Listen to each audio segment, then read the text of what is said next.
Alors, bienvenue à toi sur la chaîne Automatique BNB, la chaîne qui te permet d'automatiser, d'optimiser ta location courte durée. Si tu ne me connais pas, je suis Nicolas, je te permets d'augmenter ton cash tout en préservant ton temps libre. Et aujourd'hui, on a l'honneur de réaccueillir une nouvelle fois David. David qui est déjà intervenu il y a quelques jours sur notre chaîne. Et aujourd'hui, je souhaitais l'inviter une nouvelle fois, vu que vous avez été nombreux à apprécier nos échanges. Et aujourd'hui, on souhaite échanger avec vous et expliquer avec vous les différents dangers et pièges qui peuvent exister dans l'exploitation d'un bien en location courte durée. Aujourd'hui, David va nous exprimer un peu toutes les expériences, ou en tout cas une partie de ces expériences qu'il a pu vivre et surtout les solutions qu'il a pu trouver ou tenter de trouver par rapport à ces problématiques. Donc, bienvenue à toi, David, et encore merci d'être revenu sur la chaîne pour nous expliquer tout ça auprès de la communauté.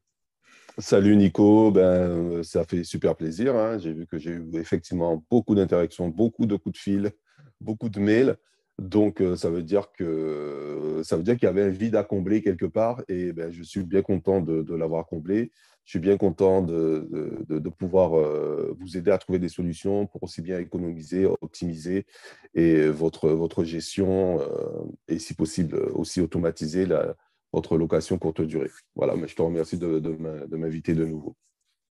Eh ben, je te le redis encore merci, tout simplement parce que je pense que l'authenticité de tes échanges est appréciée par la communauté et ça permet de répondre effectivement à des besoins, à des problématiques concrètes pour nous en tant que loueurs et puis pour l'ensemble des membres de la communauté. Donc aujourd'hui, on va rentrer dans le vif du sujet là directement, très rapidement. Tout simplement, en fait, je voudrais que tu puisses un peu nous exprimer les différentes expériences et surtout les solutions, parce que toi, et ce que j'apprécie grandement, c'est que tu as des problèmes et en face, tu essaies de trouver des solutions et que tu puisses nous exprimer un peu les solutions par rapport aux problèmes que tu as vécu. Donc, pour bien organiser cette vidéo, pour ne pas partir dans tous les sens, ce qu'on va voir ensemble, c'est tous les risques qu'on peut avoir avant l'arrivée d'un client, tous les risques qu'on peut avoir pendant le séjour du client et après, tous les risques qu'on peut avoir après un départ du client. Donc, je vais te poser des questions de cette manière-là pour que ça soit de manière organisée. Donc justement, avant l'arrivée d'un client, est-ce que tu peux nous exprimer un peu les risques et les dangers qu'on peut avoir lorsqu'on fait de la location courte durée et nous exprimer un peu des anecdotes et surtout des solutions que tu as pu trouver par rapport à tout ça? Ok, d'accord. Alors, avant de rentrer dans le vif du sujet et de te répondre tout de suite, je voulais juste faire une petite rectification sur le chatbot, l'assistant virtuel dont j'avais parlé. Donc, j'avais dit à l'époque que c'était un paiement une fois. Et en fait, je me suis rendu compte par la suite que c'était un lancement, en fait, quand ils ont lancé leur bot. Donc, aujourd'hui, le bot, il est gratuit jusqu'à 3 bots et 50 interactions par mois. Et si vous voulez passer à une version un petit peu plus évoluée, avec plus de demandes, ça sera 15 euros par mois. Donc voilà, je voulais quand même donner l'information. Dans tous les cas, Myriam qui a gagné le petit tirage au sort, moi, ce que je vais l'aider, c'est je vais l'aider à configurer, je vais lui configurer son assistant virtuel pour qu'il puisse être fonctionnel avec son QR code intégré dans le mail de contact, de confirmation, etc., etc. L'autre chose que je voulais dire aussi, c'est que tout ce que je vais vous dire, moi, je suis un professionnel, entre guillemets, de l'immobilier, mais s'il y a des aspects juridiques, des aspects, voilà, dans ce sens-là, je vous invite à faire votre travail et d'aller vérifier l'information auprès d'un avocat ou d'un comptable ou un autre homme qui a des compétences au-delà de les miennes, parce que moi, j'ai eu affaire à la justice à plusieurs reprises. Et ce qui m'a permis de m'en sortir, c'est que je me suis, comment dire ça, je me suis rapproché de personnes qui ont les compétences. Voilà, donc c'est ce que je voulais dire et c'était quand même important de le dire. Alors, donc j'ai fait un petit canevas pour ne pas oublier. Par rapport aux situations que j'ai vécues, je me suis rendu compte que c'était hyper important de verrouiller sa réservation. C'est-à-dire, ce n'est pas parce que vous avez reçu le paiement, par exemple pour Airbnb, ce n'est pas parce que vous avez reçu le, voilà, la confirmation que vous devez considérer que votre réservation va bien se passer. D'accord? Alors, excuse-moi, il y a un truc qui m'embête là. Ça ne change pas de couleur tout le temps, non? Ça ne passe pas du sombre, non? Pas de mon côté. Non. Ah, merde, c'est moi alors. Excuse-moi. Bon, mais je vais arrêter de me prendre la tête avec ça. Donc ce que je vous disais, c'est que avant l'arrivée de votre client, il faut que vous verrouillez votre réservation. Ça, je sais que c'est des choses dont tu parles beaucoup dans tes formations et aussi au niveau de tes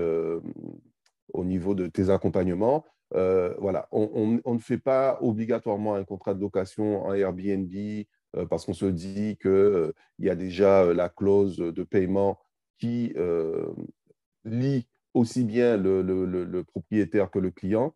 Mais moi, je conseille de ne pas faire l'impasse dessus, surtout qu'aujourd'hui, on peut l'automatiser avec Jotform ou d'autres systèmes. Et c'est même gratuit, hein. Moi, j'utilise Jotform depuis des années et ça fonctionne très, très bien. C'est automatisé, c'est envoyé avec le mail de contact. Et pourquoi ça? Parce que moi, ça m'a évité un procès. En fait, je me suis retrouvé avec un client qui est rentré dans mon appartement que j'ai accompagné. J'ai tout verrouillé, comme je vous l'ai dit tout à l'heure. Donc, j'ai verrouillé avec quoi? Avec la photo de la carte d'identité, avec le contrat de location. Et bien sûr, après, le client il est rentré dans l'appartement. Et j'ai senti qu'il y avait déjà un petit litige. Donc, je lui ai demandé de prendre des photos de ce qui le gênait dans l'appartement. Et ensuite, cette personne est partie et elle a demandé à être remboursée, alors que j'étais en non remboursable. Et en fait, un mois et demi après, je me suis rendu compte que cette personne était avocat et était avocate et elle a fait appel, puisqu'elle était espagnole, je crois, et donc elle a fait appel à un cabinet d'avocats sur Toulouse et j'ai reçu plusieurs mails de menaces, de courriers, de mise en demeure d'avocats qui me priaient non seulement de rembourser la location, mais en plus de payer les 550 euros d'hôtel qui s'étaient pris pour la semaine dans l'hôtel à côté. Et qu'est-ce qui m'a tiré d'affaire? C'était premièrement le fait d'avoir la photo de la carte d'identité, le fait que la personne avait fait le paiement elle-même, donc il y avait sa propre adresse IP, elle ne pouvait pas dire que ce n'était pas vrai. Et surtout, le contrat de location, quoi. Donc, quand j'ai sorti ça à Booking, Booking a fait sans suite et je n'ai plus jamais entendu parler de cette personne-là. Mais on ne sait jamais. Voilà. Quand on est dans cette situation, ce n'est pas quand le problème arrive qu'il faut chercher des solutions. Il faut tout verrouiller en amont. Et ça, je n'ai cesse de le répéter, de le répéter, de le répéter, parce que je pense que vous avez d'autres choses à faire que de vous retrouver devant un tribunal à justifier que votre location, elle était clean, que le gars, il est rentré dans l'appartement, que vos conditions sont telles qui sont énoncées correctement sur l'annonce et aussi sur votre contrat, et ça va vous éviter des nuits sans sommeil. Voilà. Donc ça, c'est l'un des premiers dangers dont je m'étais rendu compte. Il y a un autre danger aussi, et ça, c'est un petit peu plus vicieux. Ce sont des personnes qui habitent dans la même ville que vous et qui vont vous louer votre appartement. Alors, vous avez deux styles de clients comme ça. Vous avez soit le client où il y a un dégât des eaux chez lui. Moi, ça m'est déjà arrivé. Et que le gars va louer chez vous parce qu'il n'a pas le choix. La, la, la, la, la, la, son assurance lui offre en fait une semaine, 2 semaines. Donc, il loue chez vous. Et vous avez aussi les petits coquins qui viennent faire la fête et qui n'ont pas suffisamment de place pour accueillir les potes. Et à chaque fois que c'est arrivé, l'appartement, je l'ai récupéré dans des états pas possibles. Donc, ça veut dire que c'était des frais en plus à engager, c'était du ménage qui durait plus longtemps. Et c'était surtout après un combat au téléphone ou par mail interposé, parce que pour eux, ça ne justifiait pas que je prenne la caution ou non. Donc, soyez vigilants quand vous avez ce genre de personne, quand vous avez l'adresse, vous demandez pourquoi la personne vient. Et si vous ne le sentez pas, vous avez, même si c'est accepté au niveau de Booking ou Airbnb, vous avez la possibilité d'expliquer ça à Airbnb et à Booking, et du coup, à s'engager que s'il y a un problème, c'est eux qui ramassent. Donc voilà, après, les cautions Stripe, je crois qu'on en avait parlé ensemble une fois. Voilà, faire attention aux cautions Stripe qui sont encaissées automatiquement. Pourquoi? Parce que c'est pareil, vous avez des coquins qui vont faire opposition si jamais vous prélevez et ils vont vous dire, ah non, non, non, c'est vous qui avez fait le prélèvement, et va dire à sa banque que sa carte bancaire a été piratée. Donc, d'où l'importance d'avoir encore la carte d'identité, le contrat qui est signé en ligne et laisser le client faire le règlement. Donc, moi, j'utilise aujourd'hui essentiellement Sweetly. J'ai arrêté Stripe, sauf pour quelques clients que je connais très bien, parce que les oppositions, c'est tout de suite 40 ou 50 balles d'opposition de Stripe. Vous êtes listé, et quand ça arrive 3 fois, vous êtes banni, etc., etc. Donc, il faut être très, très vigilant par rapport à ça. Je sais qu'on peut créer un lien de paiement direct avec Stripe, avec une préautorisation. Donc, voilà, c'est possible de le créer. Il ne faut pas hésiter à le faire. et ne pas juste automatiser le prélèvement avec Bet24, par exemple, qui fait directement le prélèvement. Parce que si ça se passe mal, ben, vous pourrez avoir des problèmes. Qu'est-ce que j'ai eu encore? Les réservations en direct. Alors, les réservations en direct via Facebook, Le Bon Coin. Faites attention. J'avais fait une vidéo il y a quelques années de ça où à Toulouse, on avait un gang de cambrioleurs qui sévissait sur Toulouse. Et cette vidéo avait fait 13 000 vues à l'époque.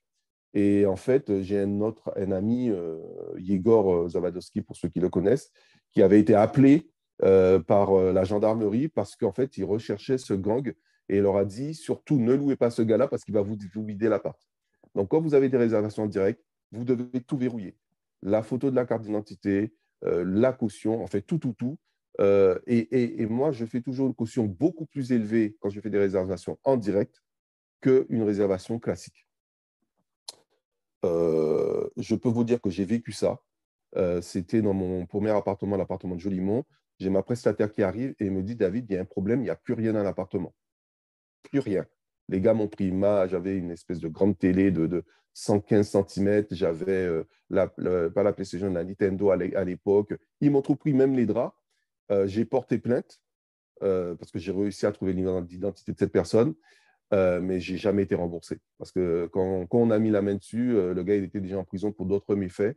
Et finalement, si je ne relance pas, bon, c'est l'énergie, voilà. Donc, il y a eu opposition sur le chèque qui était en bois, opposition sur le paiement parce que la carte bleue était volée, et en plus, les mecs m'ont vidé la porte. Je peux vous dire que c'était une sacrée semaine, une sacrée semaine. Donc, tout ça, évitez, ou sinon, vous verrouillez à mort.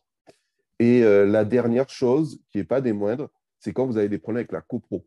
Alors, pas obligatoirement avec le syndic, mais avec les copropriétaires. Si vous n'avez jamais eu un regard mal placé d'un voisin propriétaire ou locataire, c'est que vous ne faites pas de la location saisonnière. Voilà. Tout le monde a vécu ça. Vous avez toujours la copro, vous avez toujours un mec qui fait du zèle, un mec qui sera jaloux de votre activité, qui ne sera pas content des allées et venues, etc., etc.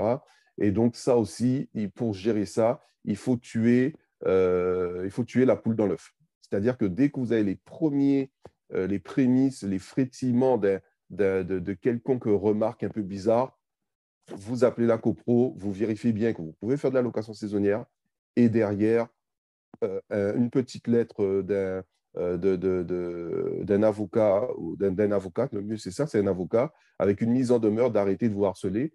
J'ai quelqu'un que j'ai accompagné, Samuel, que j'ai accompagné il y a quelques temps de ça, et sur sa troisième coloc, il est tombé sur un mec qui, non seulement il ne voulait pas qu'il y ait des gens qui font de la location saisonnière, mais en plus, il ne voulait pas de black. Donc, ça a envenimé les choses. Ouais, c'était très, très chaud. Ça a envenimé les choses et il a réussi à régler cette histoire en, en faisant une main courante. Et parce que le mec, carrément, il venait taper à la porte comme un forcené. Dès que quelqu'un ouvrait une porte ou tirait la chasse, c'était toute une histoire. Donc voilà, il ne faut pas hésiter à tuer le poussin dans l'œuf parce que sinon, voilà. Donc c'est un petit peu moi ce que j'ai répertorié par rapport à des situations que j'ai vécues. Après, peut-être que toi, tu as vécu des trucs, mais voilà, moi, c'est vraiment les Il y gros, a des gros choses que trucs tu que j'ai. as indiqué que j'ai effectivement vécu, hein. Je me suis déjà fait vider un appartement, je l'avais partagé sur mon compte Instagram. Donc, Uh-huh. c'est vrai que c'est important de mettre des garde-fous comme tu le dis. Donc, c'est pour ça, bah, ceux qui le souhaitent, hein, ceux qui veulent automatiser à 100% et leur location courte durée tout en ayant mis en place tous ces garde-fous, bah, n'hésitez pas. Sous la vidéo, je vais mettre un lien, vous pouvez m'appeler et on pourra en discuter parce que c'est important que sur les annonces, on oblige les locataires ou les voyageurs à indiquer leur adresse, à vérifier un numéro de téléphone vérifié, à indiquer leur carte d'identité. Beaucoup de paramétrages comme ça se fait dans les annonces Airbnb Booking et ça, il ne faut pas oublier de le faire. Sur l'automatisation, effectivement, pour reprendre le contrat de location, bah, par exemple, avec Jotform pour Bets24 ou directement avec Superhot, que c'est intégré dans le logiciel Superhot, vous pouvez faire une signature électronique avec un code SMS reçu. Vous pouvez faire une empreinte bancaire avec un code 3D Secure, ce qui permet encore de sécuriser davantage la prise de caution. Tout ça, ça fait partie de l'automatisation. Et donc, si vous voulez être accompagné là-dedans, bah, sous cette vidéo, que ce soit pour Bet24 ou pour Superhot, je peux vous accompagner. On peut en discuter en fonction de vos besoins. Effectivement, c'est extrêmement important parce que beaucoup d'entre vous, vous voulez automatiser vous-même les choses et il y a plein de choses qui ne sont pas mises en place. Et lorsqu'il y a un pépin, et ben derrière, vous êtes en grande difficulté. Et moi, par exemple, je me suis fait vider mon appartement, un de mes appartements, c'était il y a 3 mois maintenant, dans un de mes spas. J'ai eu de la chance, enfin de la chance peut-être pas, parce que j'avais mis en place tout ce qu'il fallait. J'avais la carte d'identité, j'ai été déposer plainte. Et là, il y a une procédure judiciaire contre cette personne. Et en plus, vu que c'était sur Airbnb, Aircover m'a intégralement remboursé de toutes mes dégradations. Mais tout ça pour dire que comme j'ai mis en place des choses, j'ai pu être convenablement remboursé. Et en plus, comme j'ai une assurance pour perte d'exploitation, du fait que mon bien était pas exploitable pendant une semaine, temps de tout remettre en place, j'ai pu être indemnisé de ce côté-là. Tout ça pour dire que si on met en place tous les garde-fous, ça permet de limiter la casse. Alors pourquoi j'ai mis tous ces garde-fous? C'est peut-être comme toi aussi, David, hein, c'est que tant que ça ne nous est pas arrivé, on ne se rend pas compte des risques. Et le jour où ça nous arrive, là, par contre, il faut réagir. Et donc là, c'était la première fois où je me faisais vider un appartement, mais j'ai déjà eu des problématiques comme toi auparavant. Et donc, ce qui est important, c'est de mettre en place des garde-fous pour justement limiter la casse ou se faire rembourser intégralement lorsqu'il y a un souci. Sinon, on n'a que nos yeux pour pleurer à la fin. Et donc, c'est important de faire ça correctement si on veut se professionnaliser. Ouais. Alors, il y a une autre chose qui est importante aussi. Alors, ça, ce n'est pas lié directement à ce qui peut nous arriver. C'est par rapport à notre attitude vis-à-vis de certaines situations. Alors, je vais faire une petite parenthèse, mais vraiment un crochet rapide, parce que je sais qu'il y a certaines personnes qui ne veulent pas entendre parler de ça. Je parle plus de développement personnel. Vous développez une activité sur laquelle vous avez une certaine maîtrise, mais vous ne pouvez pas tout maîtriser. Il faut accepter que si une merde vous tombe dessus, ben, qu'il va falloir l'assumer, il va falloir relever les manches et il va falloir trouver des solutions pour résoudre le problème. Mais lorsque le problème arrive, la façon dont vous allez le gérer va avoir un gros impact sur la suite des événements et sur la façon dont vous allez régler le problème. Si vous êtes. Moi, il y a des trucs, pour moi, c'est la fatalité. Voilà, un mec qui a décidé de porter plainte contre moi parce qu'il est rentré dans l'appartement et que je ne l'ai pas remboursé, pour moi, je ne vais pas me prendre la tête à savoir qu'est-ce que j'aurais pu faire de mieux, qu'est-ce que j'aurais pu faire de plus, etc. Comme pour toi, hein, voilà, tu as fait ce que tu avais à faire. Le mec qui t'a cambriolé, ce n'est pas la peine de pleurer pendant 50 ans pour dire ça. On partage l'expérience. Vous vivez, vous vous dites que si j'ai fait tout ce qui était en mon pouvoir pour que ça n'arrive pas et que c'est arrivé, eh ben, c'est comme ça, c'est tant pis, hein, voilà, c'est comme ça. Et que si vous n'avez pas fait tout ce qu'il y avait à faire, ben, ne pas non plus vous flageller en vous disant ouais, ben, j'aurais dû faire ça, j'aurais dû faire ça. Non, non, c'est des expériences. Je dis souvent que la vie, ce n'est pas un but, c'est un cheminement. Donc, en fait, vous allez traverser des situations plus ou moins pénibles. Et souvent, on met plus de crédit aux situations pénibles qu'aux situations heureuses. Donc, faites gaffe à ça en tant qu'entrepreneur. Dites-vous, c'est arrivé, je ne peux rien faire de plus. Hein. Je ne peux pas louer, je ne peux pas louer. Hein. Qu'est-ce que tu veux faire? Tu ne peux pas louer. Soit tu attends que l'assurance des dommages, ou sinon tu prends ta bagnole, tu vas racheter ce qu'il faut, tu remets à l'intérieur et tu repars, bien sûr, en rectifiant les problèmes qui ont fait que c'est arrivé. Voilà. Mais après, des fois, vous pouvez. C'est comme un cambriolage. Quelqu'un qui force chez vous, vous avez beau vous dire j'aurais mis une alarme, j'aurais pu ceci. Si le mec, il a décidé de rentrer chez toi, il va rentrer. C'est juste qu'il va prendre plus ou moins de temps en fonction de ce que tu as mis en amont. Si tu as une porte 5 points, si tu as un système d'alarme qui fait un bruit pas possible, etc. etc. Donc voilà, je voulais juste te dire ça, vous dire ça, pour que vous ne. Voilà, il ne faut pas se flageller vis-à-vis de ces situations. C'est dommageable. Certains sont écœurés. Moi, j'en ai connu des mecs qui me disent Alex, c'est bon, moi, j'arrête la location saisonnière, ça m'a écœuré, etc. etc. Voilà, moi, je dis que quand tu as fait 10 ans de location saisonnière, si tu es écœuré de l'activité, c'est parce que tu veux passer à autre chose. Il n'y a pas de souci. Mais quand ça fait 3 mois que tu fais de la location et qu'il t'est arrivé un pépin et tu as déjà envie d'arrêter, c'est que bon, tu n'étais pas fait pour ça. Et effectivement, là, il n'y a rien à faire. Quoi. Non, on n'est pas des psychologues. On ne va pas faire des thérapies de groupe pour aider les gens à gérer ça. Donc voilà. Effectivement, je partage à 200% ce que tu dis. Et effectivement, c'est important de ce qu'on appelle le mindset, l'état d'esprit, avoir le bon état d'esprit, prendre du recul par rapport aux situations qu'on vit, pas être dans l'émotionnel pour justement avoir des réponses qui sont rationnelles et qui permettent réellement de résoudre la problématique. L'idée, voilà, c'est à un moment donné de se dire, voilà, comment je fais pour éteindre le feu une fois que je l'ai éteint, comment je fais pour le prévenir, pour qu'il revienne. Et ça, c'est vraiment cet état d'esprit qu'il faut avoir dans votre vie de tous les jours et là, plus particulièrement particulièrement sur votre business de location courte durée. Et ce n'est pas pour rien qu'on dit que c'est un business, parce qu'effectivement, il faut être dans cet état d'esprit d'entrepreneur et donc d'entreprendre pour faire toujours évoluer positivement votre location courte durée. Voilà. Avant de passer sur la deuxième partie, c'est-à-dire quels sont les risques qu'on peut avoir pendant le séjour du client.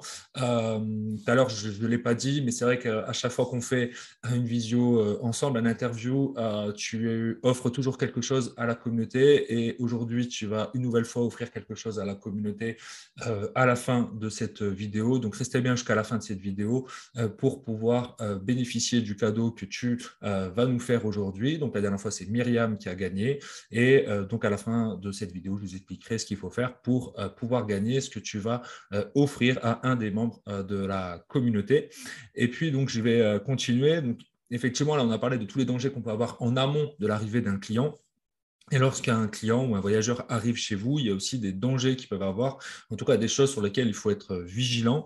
Donc, est-ce que tu peux nous expliquer un peu les dangers qu'ils peuvent avoir et les précautions qu'on peut prendre lorsqu'il y a des voyageurs dans nos appartements? Oui, alors, le danger qui a pour moi été le plus compliqué à gérer, c'est la prostitution. Voilà. Je pense que si vous faites la location saisonnière, vous avez toujours entendu, ou ça vous est arrivé, vous avez entendu parler de quelqu'un qui a eu des soucis parce qu'il y a eu les portes qui s'ouvraient toutes les 15 minutes, que vous avez les voisins qui ont appelé, etc., etc. Donc, pour prévenir la prostitution, il y a pas 155 façons de le faire. Des fois, c'est la fatalité. Vous pouvez avoir un bon profil sur Airbnb, un bon profil sur Booking ou Expedia. Vous n'allez pas pouvoir l'empêcher de rentrer. Voilà, ça c'est compliqué, à moins que vous le connaissiez déjà, hein, parce que vous avez fait appel à ces services. Mais sinon, vous ne pouvez pas savoir que c'est une prostituée ou un prostitué, parce que j'en ai eu aussi des transgenres, des transsexuels, j'en ai eu. Alors, la conduite à tenir face à cette situation, attention, la première chose, vous n'avez pas le droit de rentrer dans l'appartement pour virer la prostituée ou le prostitué. Je le dis bien. Pourquoi? Parce que je crois que je l'ai un petit peu évoqué la dernière fois. Je me suis retrouvé au poste de police avec une fille d'origine chinoise. Et en fait, après que je lui ai expliqué que je ne voulais pas qu'elle rentre dans mon appartement, je ne voulais pas qu'elle fasse cette activité dans mon appartement, elle s'était fait agresser et elle a dit que c'était moi qui avais envoyé cette personne pour l'agresser. Alors là, je peux vous dire que quand ça vous tombe dessus, il y a intérêt que vous ayez suffisamment d'éléments pour que vous ne vous retrouvez pas en garde à vue. Voilà, ça c'est super important. Moi, j'ai eu la chance qu'elle était chinoise, qu'elle parlait ni anglais ni français. Et donc, du coup, j'avais gardé Google Traduction, tous les échanges qu'on avait faits. Et du coup, ça l'a discrédité et j'ai pu me défendre. Ce qui va vous donner la puce à l'oreille, alors pour les personnes qui ont investi dans le système d'économie d'énergie, j'ai offert, pour ceux qui ne le savent pas, j'ai offert un détecteur de porte ouverte, d'ouverture de porte. Et en fait, déjà avec ça, alors ça fonctionne, vous pouvez le voir aussi bien avec la série connectée que je propose, avec oui, la série connectée et avec le dispositif dont je parle, eh bien, ça va vous permettre d'avoir une petite notification. Et quand vous voyez que la porte, elle s'ouvre toutes les 15-20 minutes, à partir d'une certaine heure, et ça se répète 2 fois, là, il faut être vigilant. Donc, moi, ce que j'ai fait, ce que je fais toujours, j'appelle la police pour qu'ils puissent voir que je les ai appelés, d'accord? Et je lui demande et je dis à la fille que voilà, il y a des caméras partout, au gars, il y a des caméras partout et qu'elle ne peut pas continuer son activité. En général, ce qui se passe, c'est elle écourte son séjour, souvent. Elle va essayer de m'amadouer. Moi, elle m'a carrément, la fille, elle m'a fait des avances carrément dans le couloir. Elle m'a dit, bon, ben, écoute, viens et on règle ça vite fait dans la chambre. Clic-clac, l'affaire est dans le sac. Donc voilà, soyez vigilants par rapport à ça. Parce que la première chose que la police m'a demandé, c'est est-ce que vous êtes rentré dans l'appartement de la fille de joie. Je vais dire ça comme ça pour être poli. Donc, soyez super vigilants par rapport à ça. Vous appelez la police, vous faites un rappel par SMS, vous ne menacez pas. Voilà. Parce qu'en fait, il faut savoir que par rapport à la loi, les prostituées ont le droit de se prostituer, mais elles n'ont pas le droit, mais les gars qui viennent ou les filles qui viennent voir ces personnes-là n'ont pas le droit de payer pour du sexe. Et vous n'avez pas le droit de le virer. Si vous la virez, elle a le droit de porter plainte et là, vous pouvez avoir des problèmes. D'accord? Donc, je sais qu'il y a beaucoup de personnes qui font les gros bras et qu'ils essaient de virer les gens, le mieux, c'est d'essayer de négocier pour que la personne puisse partir plus tôt. Moi, à chaque fois que j'ai eu des soucis, j'envoyais en fait les notifications. Je faisais une capture d'écran, j'envoyais les notifications, je lui disais, écoute, je sais que tu fais des trucs pas très légaux chez moi, ça gêne les voisins, donc il faut que tu arrêtes ou tu fasses les choses différemment. Et souvent, elle a écourté son séjour. Et en plus, elle n'était pas remboursée. D'accord? Donc, ça, c'est la première chose. Alors, il y a une petite arnaque qui court sur Internet, sur Airbnb. Je ne sais pas si vous êtes au courant. Donc, j'ai un gars qui est rentré dans mon appartement et soit l'échange, ça ne l'a pas plu, ou soit l'appartement ne l'a pas plu. Et vous savez ce que les mecs font? Les mecs, ils viennent avec de la poussière. C'est-à-dire que votre appartement, il est nickel. Le mec, il vient avec de la poussière, il met la poussière dans l'appartement, il prend des photos, et comme Airbnb font l'arbitrage, ils envoient la photo Airbnb, et des fois, le mec, il a passé une nuit ou 2 nuits, et non seulement le mec, il est intégralement remboursé, vous, vous êtes lésé, et vous vous retrouvez comme un con, alors que votre appartement est nickel. Moi, j'ai vécu ça 2 fois, avec 2 fois des étrangers. Quand j'ai dit des étrangers, des gens qui n'habitent pas en France. Et le rempart que j'ai eu, c'était, je l'avais déjà mis en place, mais j'étais encore plus carré. C'est que lorsque ma femme de ménage a fini de faire le ménage, elle a le formulaire de fin de mission, je pense que je t'en avais parlé Ouais, vaguement. une checklist ménage à remplir. Voilà, tout à fait. Et moi, je reçois dans mon drive les photos de l'appartement nickel. Voilà. Donc, quand je vois que ça commence à partir en sucette, je mets ces photos dans la conversation Airbnb ou Booking. Comme ça, quand Airbnb décide de faire les garde-fous, ça m'évite de me faire couillonner, quoi. Quand tu vois que le mec, il est resté 2 nuits et qu'il se fait intégralement rembourser, en fait, ça fout les boules, quoi. Et donc, voilà. Donc, ça, c'est un truc que j'ai découvert comme ça. Je pense que c'est ça, je ne pense pas que ça se soit ébruité sur Internet, mais il faut être vigilant par rapport à ça. Je ne sais pas si toi, tu as vécu ça, un truc comme ça te J'ai parle? Non, pas déjà du tout. vécu de ce type de choses. Voilà. Et c'est pour ça que sur tous mes appartements, il y a cet état des lieux en ligne qui est fait par mon prestataire de ménage avec une photo, enfin plusieurs photos et voire même une vidéo. Et je sais que comme ça, dès qu'il y a un litige avec un voyageur et une plateforme, quand je donne les vidéos et les photos qui sont métadatées, donc il y a l'heure d'enregistrement, ça me permet de me couvrir. Donc, c'est vrai que moi, avec mes prestataires de ménage, sur ça, j'insiste grandement parce qu'eux, ils ont l'impression que c'est eux qu'on flique. Mais eux, ce que je leur Oui, explique, c'est que c'est plutôt pour les protéger et nous protéger parce qu'il y a de temps à autre des voyageurs malveillants et il faut qu'on soit couvert par rapport à ça. Et c'est une manière aussi d'améliorer notre démarche qualité. Voilà, comme je disais tout à l'heure, on est des prestataires professionnels et ça à nous aussi de prouver que notre travail est bien fait face à ces plateformes. Et quand vous avez tous les éléments, après, les plateformes vous accompagnent et vous suivent. Par contre, si vous n'avez rien pour contredire ce qu'a dit le voyageur, effectivement, là, vous êtes lésé et ça, c'est sûr et certain. ouais, C'est ouais. pour ça que c'est Alors, important dans votre channel manager VS24 Super Hotword de mettre en place cette partie-là qui peut être en plus automatisée assez facilement. Il faut juste le mettre en place convenablement. ouais, ouais. En plus, voilà, moi, je l'utilise Google Form. C'est gratuit, quoi. C'est pas, voilà, il faut juste reprendre les éléments. Moi, si vous voulez, je pourrais mettre mon système, mon Google Form, si vous voulez, mais c'est gratuit, quoi. Je l'ai intégré dans la prise de fonction et le gars sait très bien qu'il doit le remplir quand il est dans l'appartement, envoyer les photos, etc., etc. Et du coup, effectivement, je disais qu'il fallait proposer effectivement un état des lieux en ligne aux locataires. Alors ça aussi, c'est important parce que les gens n'y pensent pas. Pourquoi? Parce que la loi dit que lorsque le client est rentré dans l'appartement, s'il n'a pas fait d'état des lieux et que vous récupérez l'appartement dégradé, c'est au locataire de prouver que l'appartement était dégradé à son arrivée. La seule façon de le prouver, c'est s'il a fait un état des lieux, s'il a pris des photos, etc., etc., etc. Et comme tu dis, il faut qu'il y ait la date et qu'on puisse prouver que ça a été fait au moment où il est arrivé. Donc, du coup, libre à vous de permettre à vos locataires ou vos clients de faire l'état des lieux. Voilà, mais c'est vraiment important de leur donner cette possibilité-là parce que du point de vue juridique, c'est la seule façon de vous couvrir. C'est l'une des meilleures façons de vous couvrir. Donc, moi, je le propose systématiquement. Après, qu'est-ce qu'il y a? Alors, l'un des plus gros fléaux, là, ça c'est le truc, les punaises de lit. Alors, les punaises de lit, euh, j'ai vécu ça il y a 3 semaines de ça. Et en fait, j'avais eu des alertes, mais je n'ai pas été assez vigilant. Donc, dès que vous avez la moindre alerte, la moindre suspicion il faut tout démonter. Moi, je n'avais pas démonté ma tête de lit. Et en fait, les bêtes, ils étaient cachés derrière la bête de lit. Mais j'avais toute une colonie. Hein, là, et je crois qu'il y en avait pour 6 ou 7 mois. J'aurais pu avoir beaucoup plus de problèmes que ça parce que quand je suis retourné dans les conversations, je me suis rendu compte que des gens m'avaient dit qu'ils s'étaient fait piquer, mais ils pensaient que c'était des moustiques parce que c'était l'été. Voilà. Et qu'ils laissent souvent la fenêtre ouverte. Donc, dès que vous avez le moins de suspicion, franchement, allez voir partout. Regardez, moi, j'ai dû démonter les plaintes. J'ai dû regarder en dessous du parquet. Il y en avait partout. Il y en avait partout. Ça a flingué une semaine de location.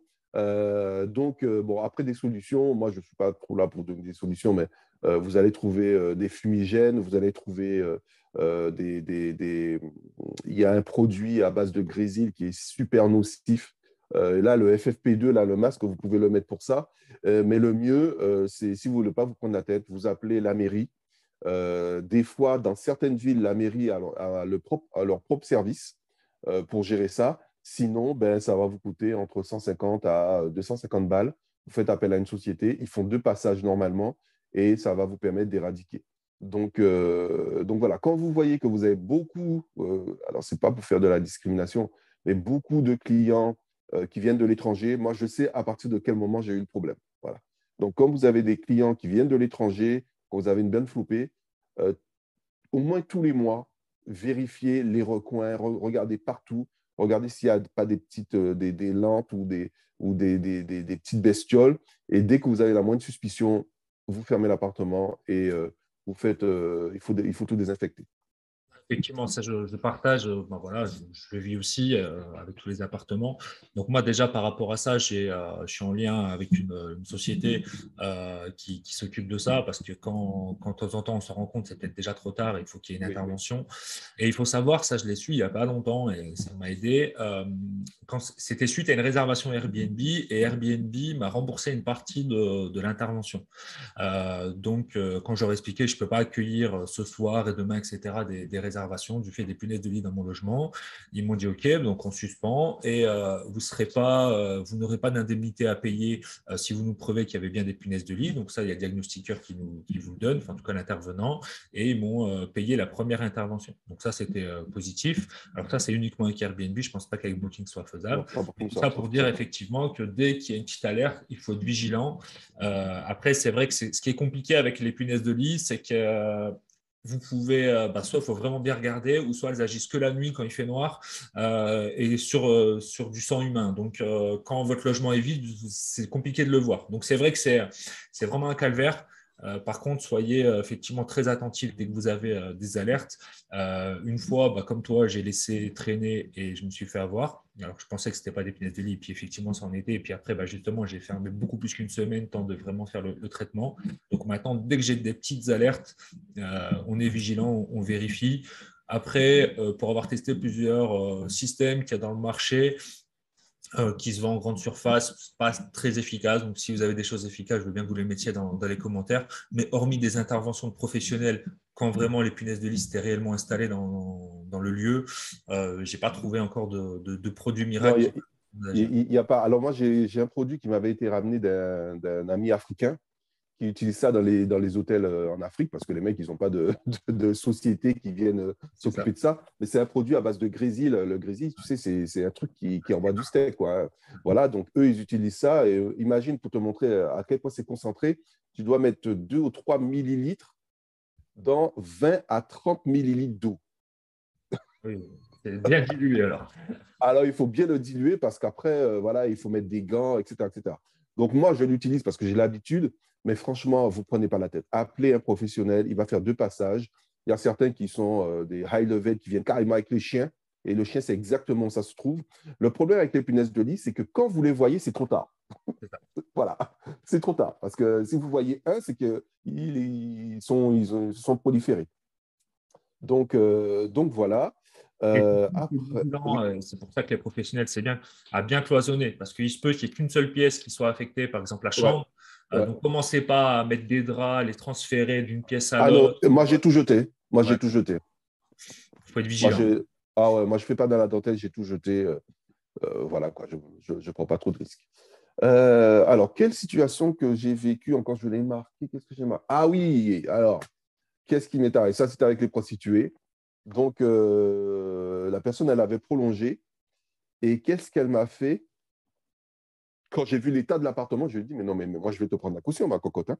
Quand je vois comment tu m'as laissé l'appartement, moi, je vais te prendre la caution. Et en partant, tu sais qu'est-ce qu'elle m'a fait?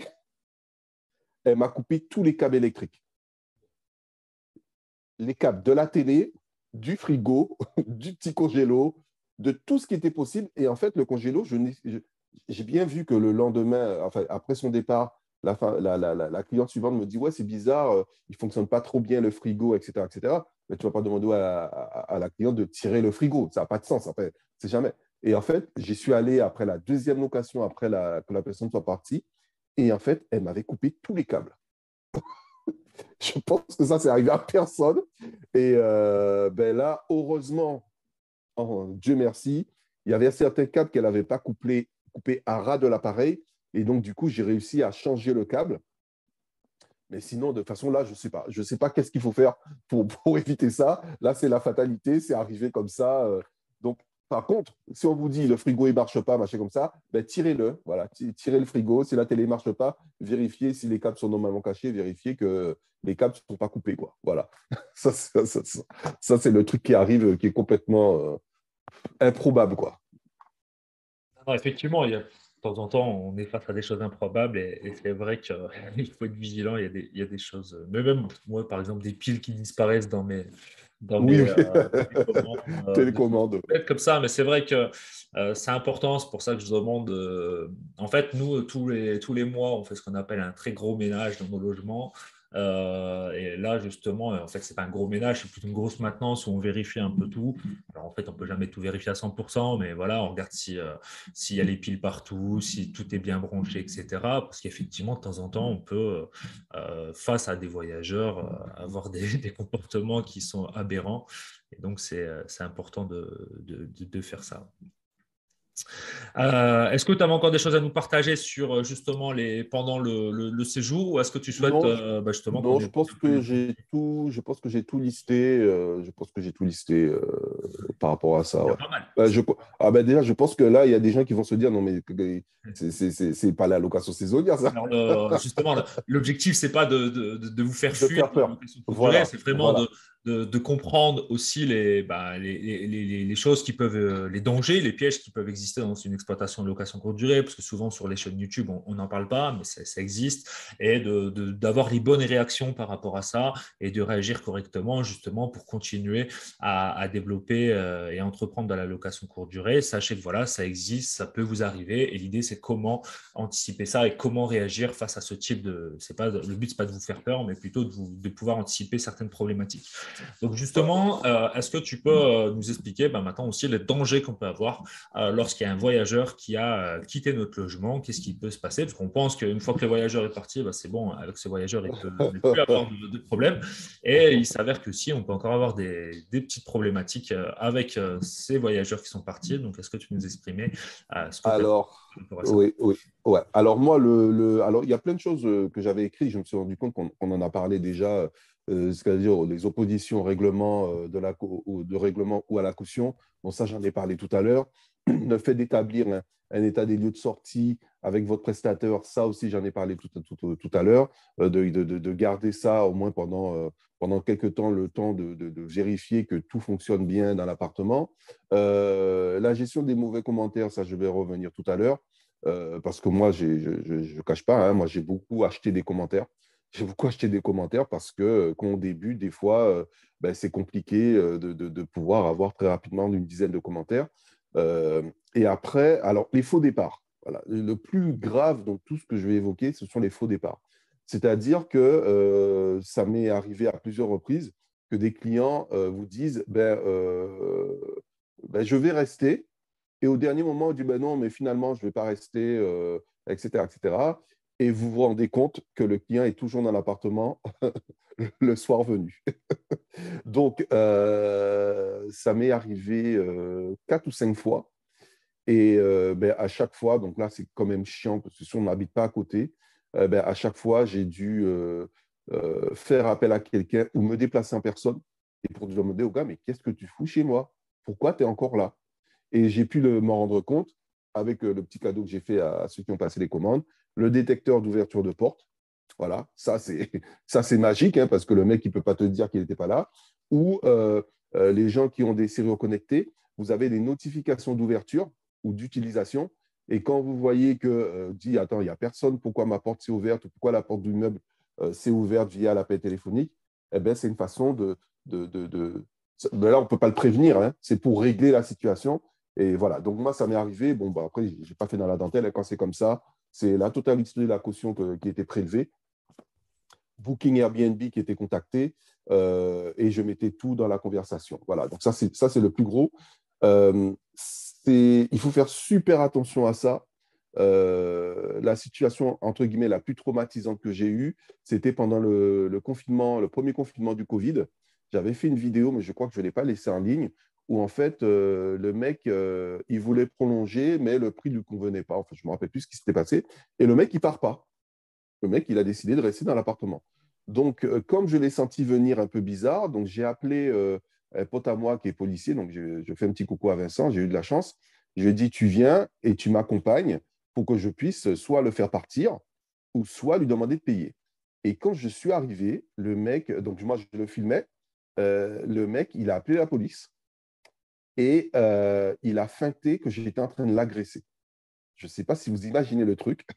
Donc, j'étais à 2 mètres de lui. Il a commencé à dire, ouais, je ne sais pas si je vais m'en sortir et patati patata. Et ben, ça n'a pas loupé, hein, les gars. C'est la première fois que je vois une opération de police aussi rapide, une intervention. Les mecs, en 5-6 minutes, ils étaient là, les mains sur les armes de poing et devoir me justifier, leur expliquer que c'est une location Airbnb. Ce n'est pas une location longue durée. Donc là, heureusement que j'avais le contrat, la pièce d'identité. J'ai pu montrer que le contrat se terminait telle date, qu'il devait partir aujourd'hui ou hier. Il n'est pas parti. Et que, du coup, soit il paye, soit il se casse. Et donc, bon, la police n'était pas trop contente d'avoir été appelée pour ça parce qu'ils pensaient que le mec se faisait agresser.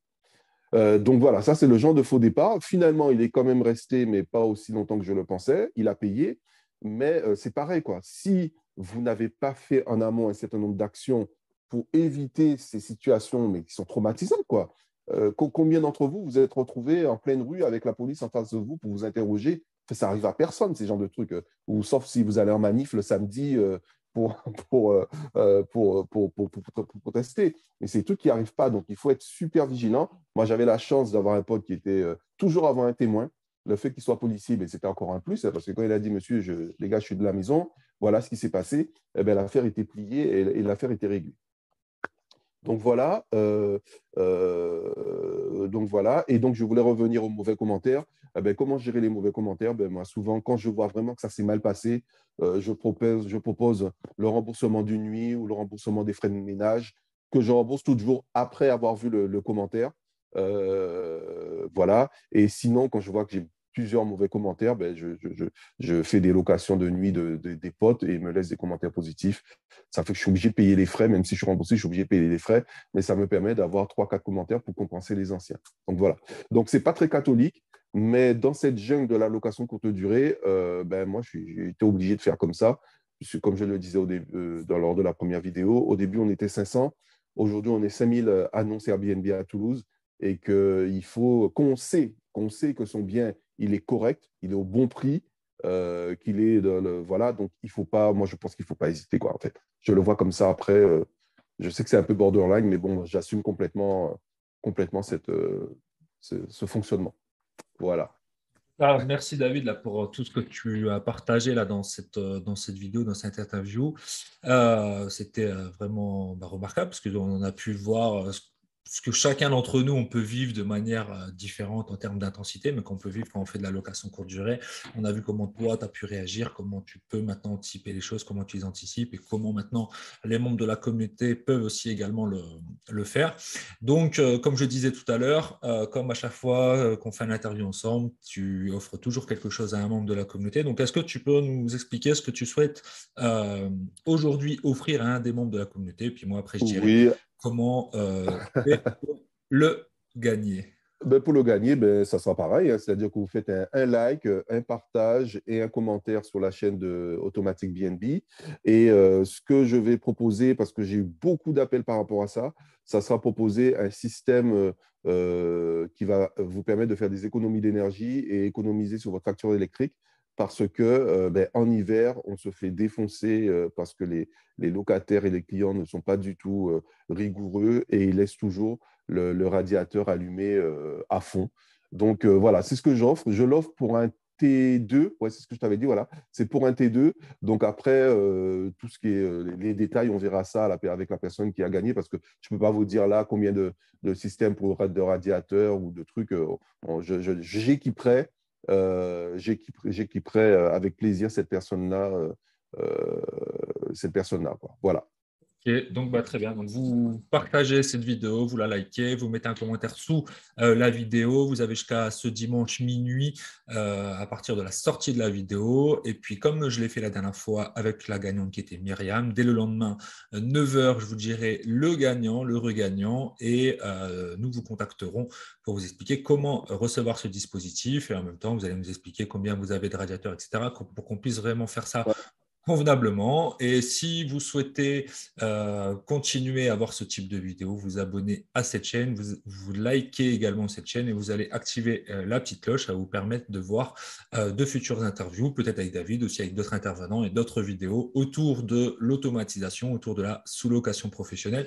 Aujourd'hui, je ne veux pas te laisser la parole pour le dernier mot, parce qu'il y a 2 semaines, on s'était vu et tu avais déjà évoqué les choses. Alors, je ne sais pas, à moins que tu as quelque chose à dire aujourd'hui, plus à rajouter. Non, non, rien de particulier. Écoute, moi, ça me fait toujours très, très plaisir de partager. Toutes les personnes que j'ai eues au téléphone étaient super ravies de mon partage d'expérience, parce que j'ai des anecdotes tellement loufoques, tellement folles que je dis souvent, je crois que je vais en faire un PDF, un de ces quatre. Voilà ce que je veux dire. Voilà, et kiffez votre activité, croyez en vous et surtout, ne vous prenez pas la tête face aux situations traumatisantes ou un peu gênantes que vous allez pouvoir vivre. Voilà, vous êtes là pour faire du business, tirez-en le maximum de parties et surtout, prenez toutes les bonnes décisions en amont pour gérer au mieux les situations un peu indélicates que vous pourriez vivre dans les semaines et les mois à venir. Voilà. Merci David, et puis bah, à très bientôt. Ciao. Allez, ciao, ciao.